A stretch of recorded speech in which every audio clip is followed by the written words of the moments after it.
face à une terreur aussi extrême, quelle place pour la négociation?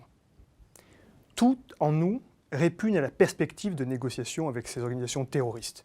Au-delà de ce refus moral, qui pourrait se suffire à lui-même, que nous apporte l'analyse?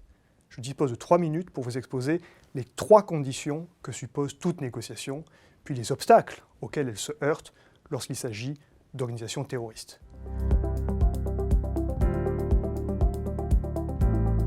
Toute négociation n'a de chance de s'engager que si les parties en présence font le pari suivant: elles pourront mieux satisfaire leurs motivations grâce à un accord négocié ensemble, plutôt qu'en poursuivant des actes unilatéraux.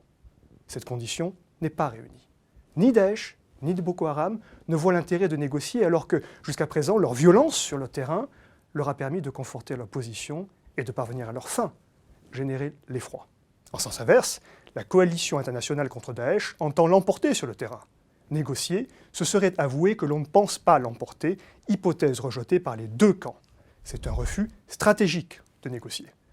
Ce refus stratégique disparaîtrait si les 2 camps aboutissaient à ce que Zartman appelle une mutually hurting stalemate, un statu quo trop coûteux pour tous. Mais encore faudrait-il, alors, identifier des interlocuteurs. Toute négociation se déroule avec des personnes mandatées pour négocier au nom de leur camp respectif. Cette condition se heurte ici à 2 obstacles. D'une part, ces organisations terroristes n'ont rien à voir avec la structuration bureaucratique du terrorisme politique des années 80, comme l'ETA, où le sommet avait autorité sur la base, permettant la désignation d'interlocuteurs. Ce sont désormais des réseaux, de multiples groupes aux allégeances changeantes, et négocier avec l'un ne garantit pas que l'ensemble suivra.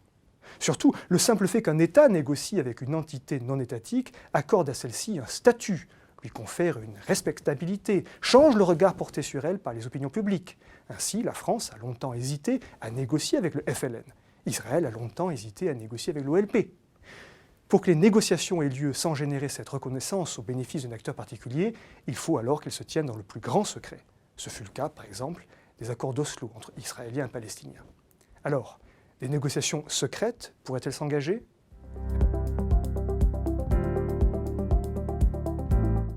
Ce processus exige l'invention de solutions mutuellement satisfaisantes conjuguées à l'échange de concessions réciproques. Encore faut-il qu'existe ce que nous appelons une zone d'accord possible, un espace respectant les contraintes de chacun dans lequel peut être trouvé un compromis.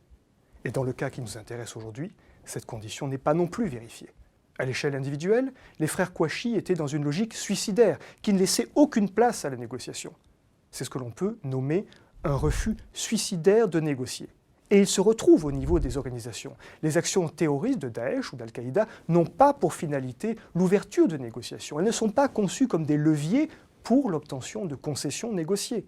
En sens inverse, les puissances coalisées n'entendent pas transiger sur des valeurs fondamentales. Le respect de la personne humaine ne se négocie pas. La liberté de la presse ne se négocie pas.